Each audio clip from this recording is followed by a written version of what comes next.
Hello students, पिछली video में मैंने तुम्हें मैं बता रही थी preparation and properties of amines.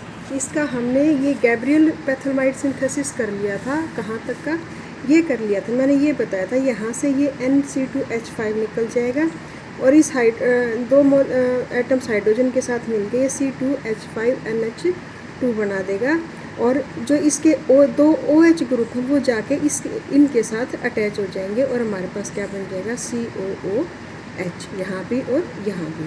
तो ये इस टाइप से रिएक्शन होगी हमारी। नेक्स्ट जो रिएक्शन है वो है हॉफमैन ब्रोमाइड रिएक्शन और डिग्रेडेशन। इसमें हमारे पास क्या होता है, अगर हम अमाइड की रिएक्शन जो है वो ब्रोमीन और पोटाशियम हाइड्रोक्साइड के साथ करवाते हैं तो हमें प्राइमरी अमीन मिलता है। ठीक है, R और NH2, ये CO, ये हमारे पास क्या है, इससे क्या बन जाएगा, एक तो K, ये पोटाशियम और ब्रोमीन, दो ब्रोमीन है तो दो पोटाशियम, तो इसके साथ मिलके क्या बना देंगे, पोटाशियम ब्रोमाइड बन जाएगा 2KBr। अब दो पोटाशियम और बच गए और हमारे पास क्या बच गया, ऑक्सीजन बच गई 3, तो ये सारे मिलके क्या बना देंगे, K2CO3 बना देंगे और साथ में हमारे पास वाटर निकल जाएगा। ये हमारे पास कौन सी आ गई, प्राइमरी अमीन है। ठीक है, फर्स्ट डिग्री अमीन या प्राइमरी अमीन। नेक्स्ट जो मेथड है वो है रिडक्शन ऑफ नाइट्राइल्स। इसमें रिडक्शन में क्या हो जाएगा, हाइड्रोजन निकल जाए, हाइड्रोजन रिडक्शन ऑफ नाइट्राइल। इसमें क्या हो जाएगा कि जब हम हाइड्रोजन इसकी रिएक्शन करवाएंगे हाइड्रोजन के प्रेजेंस में, तो दो हाइड्रोजन इसके साथ है, ये जो ट्रिपल बॉन्ड है ये टूट के सिंगल में चला जाएगा और दो हाइड्रोजन इसके साथ लग जाएंगे और दो हाइड्रोजन इसके साथ लग के हमारे पास क्या बन जाएगा, CH3 CH2 और ये सिंगल बॉन्ड इनके बीच में और यहाँ पर भी क्या आ जाएगा, NH2। सेम इसी तरीके से अगर हमारे पास ये बेंजोनाइट्राइल है तो इसमें भी जो ये ट्रिपल बॉन्ड है ये टूट के और दो दो हाइड्रोजन इन दोनों के साथ लग के क्या बन जाएगा, CH2 और NH2। ये हमारे पास क्या बन गया, बेंजाइल अमीन बन गया। नेक्स्ट इसकी प्रॉपर्टीज़ है। प्रॉपर्टीज़ में क्या है, ये फिज़िकल प्रॉपर्टीज़ से तुमने खुद ने याद करनी है कि इनका क्या होता है, गैसेस होती हैं, लो बॉइलिंग पॉइंट्स या तो गैसेस होंगी या लो बॉइलिंग पॉइंट्स लिक्विड्स होंगे, और जो हायर मेंबर्स है वो हमारे पास क्या होंगे, इनके सॉलिड होंगे। इनकी जो स्मेल है वो फिशी, जैसी मछली में से स्मेल आती है वैसे से इनमें स्मेल आती है। उसके बाद आता है intermolecular hydrogen bonding is present. Intermolecular hydrogen bonding क्या होती है, जैसे हमारे पास ये है RNH2, ये है ना, तो इसमें क्या हो जाएगा कि इसकी इलेक्ट्रोनेगेटिविटी, जैसे एक एटम ये है, इसका एक एटम ये है, एक एटम ये है, तो अब इसमें क्या होता है कि नाइट्रोजन की इलेक्ट्रोनेगेटिविटी जो है वो ज़्यादा होती है और इधर हाइड्रोजन की इलेक्ट्रोनेगेटिविटी कम होती है। तो ये क्या करता है, जो दूसरा एटम है इसका RNH2, जो दूसरा अमीन का एटम है, तो ये उसके इलेक्ट्रॉन्स को थोड़ा अपनी तरफ खींच लेते, इसके ऊपर क्या आ जाता है, स्लाइट नेगेटिव चार्ज आ जाता है, क्योंकि इलेक्ट्रॉन्स जो है वो थोड़ा स्लाइट इसकी तरफ डिस्प्लेस्ड होते हैं, इसके ऊपर नेगेटिव चार्ज आ जाता है, तो उससे हिसाब से इनके ऊपर क्या आ जाएगा, पॉजिटिव चार्ज आ जाएगा। अब इस पर नेगेटिव है, दूसरे एटम के दूसरे मॉलिक्यूल के हाइड्रोजन के ऊपर पॉजिटिव है, स्मॉल पॉजिटिव है, मतलब डेल्टा पॉजिटिव इसके ऊपर आ जाएगा और डेल्टा नेगेटिव इसके ऊपर आ जाएगा। तो इनके बीच में प्रॉपर बॉन्डिंग नहीं होती, स्लाइट बॉन्डिंग हो जाती है, क्योंकि ये इसके ऊपर डेल्टा पॉजिटिव है, इसके ऊपर डेल्टा नेगेटिव है। सेम इसी तरीके से इसमें आ जाएगा, ये डेल्टा इसके ऊपर भी इलेक्ट्रोनेगेटिव है तो इलेक्ट्रॉन्स को अपनी तरफ खींच लेगा, तो इसके ऊपर क्या आ जाएगा, स्लाइट नेगेटिव चार्ज आ जाएगा और इनके ऊपर क्या आएगा, स्लाइट पॉजिटिव चार्ज आएगा। तो ये भी हमारे पास क्या हो जाएगी, स्लाइट इनके बीच में अट्रैक्शन हो जाएगी, प्रॉपर बॉन्डिंग में होती है लेकिन ये एक दूसरे से क्या होते हैं, चिपक जाते हैं। तो ये हमारे पास क्या हो जाएगी, इसको हम क्या बोलते हैं, इंटरमोलिकुलर हाइड्रोजन बॉन्डिंग। इनके बीच में ये इंटरमोलिकुलर हाइड्रोजन बॉन्डिंग होती है, एक दूसरे से चिपक जाते हैं, तो इसकी वजह से क्या होता है, इनका बॉइलिंग पॉइंट जो है वो हाई होता है। सेम इसी तरीके से ये क्या है, amines are soluble in water, क्योंकि हाइड्रोजन बॉन्डिंग किस में बन जाती है, इनके हाइड्रोजन बॉन्डिंग की वजह से इसमें इसके ऑक्सीजन और इसके हाइड्रोजन में बॉन्डिंग बन जाती है, तो इसकी वजह से क्या हो जाते हैं, ये इसके अंदर सोल्यूबल हो जाते हैं, क्योंकि ऑक्सीजन पे क्या है, स्लाइट नेगेटिव चार्ज है, इधर हाइड्रोजन के ऊपर पॉजिटिव चार्ज है, इनके बीच में आपस में बॉन्डिंग, हल्की बॉन्डिंग, क्योंकि इसमें डेल्टा नेगेटिव है, इसके ऊपर डेल्टा पॉजिटिव है, तो ये क्या हो जाएंगे, इसमें वाटर में सॉल्युबल होंगे। ठीक है, नेक्स्ट जो है वो है इसकी केमिकल प्रॉपर्टीज़। केमिकल प्रॉपर्टीज़ में फर्स्ट आती है एसाइलेशन। इसमें हमारे पास क्या हो जाएगा एसाइलेशन में, कि जब हम एसिड क्लोराइड को, किसी भी एसिड क्लोराइड को प्राइमरी अमीन के साथ रिएक्ट करवाएंगे तो हमारे पास HCl निकल जाएगा। HCl कैसे निकलेगा, इसका एक हाइड्रोजन निकल जाएगा और इसका एक क्लोरीन निकल जाएगा, और ये बाकी जाके इसके साथ अटैच हो जाएगा। तो RC डबल बॉन्ड O, और ये क्या हो जाएगा NH, और ये R डैश, ये NH और R डैश इसके साथ अटैच हो गया, और ये HCl इसमें से निकल गया। ठीक है, तो इसको हम क्या कहेंगे, N सब्स्टिट्यूटेड अमीन।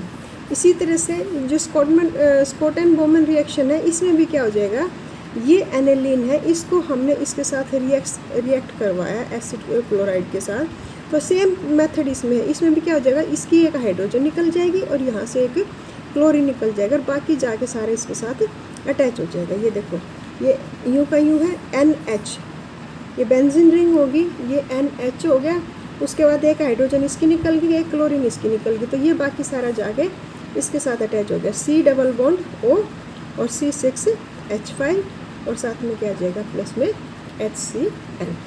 ठीक है, नेक्स्ट जो रिएक्शन है वो है reaction with aldehydes and ketones.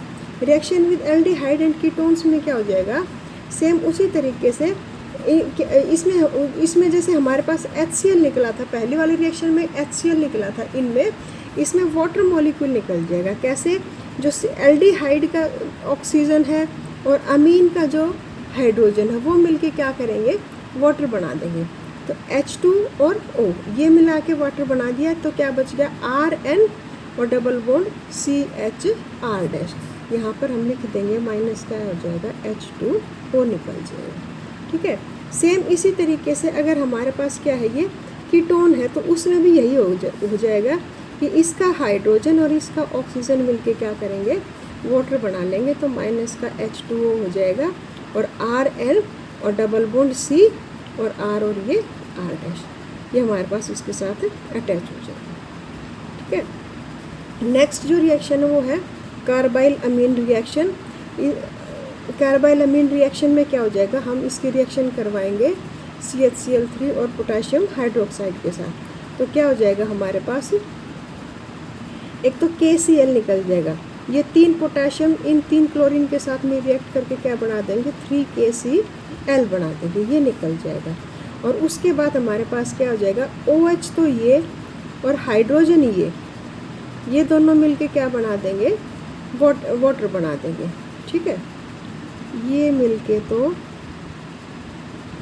KCl बना दें, 3KCl बना देंगे, और ये H और ये OH ये हमारे पास मिलके क्या बना देंगे, वाटर बना देंगे। बच क्या कितना गया, RN और ये C, सॉरी ये हाइड्रोजन भी इसके साथ ही मिलके, क्योंकि इसमें देखो हाइड्रोजन कितनी होगी, एक और एक, दो और सॉरी तीन हाइड्रोजन तो ये है, और एक ये है 4, और 2 हाइड्रोजन इसकी होगी, तो ये कितने हो जाएंगे, 6 हाइड्रोजन, और ऑक्सीजन कितने हो जाएंगे हमारे पास, ये 3, तो ये वाटर मॉलिक्यूल बना देंगे। और बच कितना गया, ये तो हट गया, तो कितना बच गया RN और ये C, इसको हम क्या बोलते हैं, कार्बाइल अमीन। नेक्स्ट रिएक्शन है reaction with nitrous acid. Nitrous acid में भी हमारे पास क्या हो जाएगा, HONO है, तो इसमें देखो RNH2 है, इसमें हमने ध्यान रखना है थोड़ा सा कि जब हम RNH2, ये क्या हमारे पास प्राइमरी अमीन है, हम इसके साथ रिएक्शन करवाएंगे तो हमारे पास एक तो नाइट्रोजन निकलेगी और एक वाटर निकलेगा। अगर प्राइमरी अमीन है तो नाइट्रोजन निकलेगी, अगर सेकेंडरी अमीन है तो नाइट्रोजन नहीं निकलेगी, नाइट्रोजन इसके साथ ही अटैच हो जाएगी। अब ये देखो RNH2 + HONO, तो इसमें हमारे पास देखो क्या हो जाएगा, एक हाइड्रोजन इसका और एक ये तो मिलके क्या बना देंगे, वाटर बना देंगे। अब एक नाइट्रोजन और एक नाइट्रोजन ये हमारे पास क्या होगी, निकल गई है, ठीक है ना। और कितना बच जाएगा हमारे पास, R और ये ऑक्सीजन और ये हाइड्रोजन, तो ROH अल्कोहल बच गया। और हमारे पास क्या बच गया, 1 मिनट रुको, ये H2 और ये O, ये मिलके तो क्या बना देंगे, वाटर बना देंगे। ये नाइट्रोजन और ये नाइट्रोजन, ये मिलके क्या बना देगी, नाइट्रोजन बन जाएगी। बच कितना गया, R यहाँ से बच गया और OH यहाँ से बच गया, तो ये ROH अल्कोहल बन जाएगा। सेम इसी तरीके से सेकंड जो रिएक्शन है R2NH प्लस HONO, इसमें हमारे पास क्या हो जाएगा, ये हाइड्रोजन सेकेंडरी अमीन में, ये हाइड्रोजन और ये OH, ये मिलके तो क्या बना देंगे, वाटर बना देंगे। और R2N और कितना बच गया, NO, ये हमारे पास ये बच जाएगा। इसको हम क्या बोलते हैं, डाई एल्काइल नाइट्रोस अमीन। इनके बेटा मैकेनिज़्म जो है वो डिफ़िकल्ट है, तुम्हारे सिलेबस में भी नहीं है, तो मैं सिर्फ तुम्हें थोड़ा सा जो याद कैसे कर सकते हो वो चीज़ तुम्हें बता रही हूँ। नेक्स्ट जो रिएक्शन है वो है ऑक्सीडेशन की रिएक्शन। अब ऑक्सीडेशन जब हम प्राइमरी अमीन्स का करवाते हैं, KMnO4 क्या हो जाएगा, हमारे पास ऑक्सीडाइजिंग एजेंट हो जाएगा। तो हमारे पास क्या हो जाएगा कि एक हाइड्रोजन यहाँ से निकल जाएगा, एक हाइड्रोजन यहाँ से निकल के इस ऑक्सीजन के साथ मिलके वाटर बना देगा, ये माइनस का H2O, और ये कितना, इनके बीच में क्या हो जाएगा, डबल बॉन्ड बन जाएगा, RCH डबल बॉन्ड NH। अब इसकी ये फिर से वाटर के साथ रिएक्ट करेगा तो कितना क्या हो जाएगा, हमारे पास N और ये हाइड्रोजन और ये इसके साथ मिलकर कितना बना देगा, NH3, और ये क्या हो जाएगा, RCH और ये O, ये क्या हो जाएगा, एल्डिहाइड हो जाएगा हमारे पास, RCHO और साथ में क्या बना देगा, ये NH3। ठीक है। इसी तरीके से अगर ये सेकेंडरी अमीन है, ये देखो सेकेंडरी अमीन है, तो हमारे पास क्या हो जाएगा, ये ऑक्सीजन जो है ये इसके 2 मॉलिक्यूल्स के साथ रिएक्ट करेगा, R2NH, ये 2 मॉलिक्यूल्स के साथ रिएक्ट करेगा, तो हमारे पास क्या हो जाएगा, R2NH और R2NH। तो इन ये हाइड्रोजन और ये हाइड्रोजन, ये दोनों हाइड्रोजन यहाँ से निकल के और ऑक्सीजन के साथ जाके क्या बना देंगी, माइनस का H2O, ये निकल जाएगा, और ये R2N और ये NR2, ये हमारे पास क्या है, कंबाइन कर जाएगा। ठीक है, ये इसके 2 मॉलिक्यूल्स आएंगे, 2 मॉलिक्यूल्स इसके सेकेंडरी अमीन के R2N, और ये इनके बीच में बॉन्डिंग हो जाएगी NR2। इसका नाम हमारे पास क्या है, डाई एल्काइल हाइड्रोक्सिल अमीन। ये गलत लिख रखा है, ये तो है इसका नाम डाई एल्काइल हाइड्रोक्सिल अमीन, और टेट्रा एल्काइल हाइड्रोजिन है इसका नाम। ठीक है। अब इसमें हमारे पास क्या है, अगर हम टर्सरी अमीन का ऑक्सीडेशन करवाते हैं तो हम क्या करेंगे, कारोस एसिड या फेंटन्स रिएजेंट की प्रेजेंस में कराएंगे। कारोस एसिड क्या होता है, ये कारोस एसिड होता है H2SO5, तो ये कारोस एसिड क्या होता है, ये H2SO5, ये इसका स्ट्रक्चर होता है, 2 हाइड्रोजन, 1 सल्फ़र और 1 2 3 4 और ये 5 हमारे पास क्या हो जाएंगे, ये ऑक्सीजन। इसको दूसरा नाम क्या है इसका, पर ऑक्सी मोनोसल्फ्यूरिक एसिड। और ये अगर फेंटन्स रिएजेंट के साथ रिएक्ट करवाते तो फेंटन रिएजेंट्स का फार्मूला होता है FeH4O6 और S2 पॉजिटिव। जब इनके साथ रिएक्शन करवाएंगे तो हमारे पास क्या है, इनके बीच में बॉन्डिंग बन जाएगी, साल्ट बन जाएगा। तो ये इसमें NR3, जैसे 3 अल्काइल ग्रुप है ना, तो 1 2 और 3 NR3 और ये पॉजिटिव आ जाएगा और ये कोऑर्डिनेट बॉन्ड बनेगा, तो ये हमारे पास क्या आ जाएगा, नेगेटिव आ जाएगा। तो इसके ऊपर नेगेटिव पॉजिटिव चार्ज आ जाएगा, इसके ऊपर नेगेटिव चार्ज आ जाएगा। तो ये तुम्हारी रिएक्शन थी अमीन्स की। अब इसमें कोई दिक्कत हो तो मेरे से कांटेक्ट कर सकते हो तुम। ये तीनों के तीनों इम्पोर्टेंट टॉपिक है, मिथेनॉल, इथेनॉल और इसका अमीन्स का। ओके।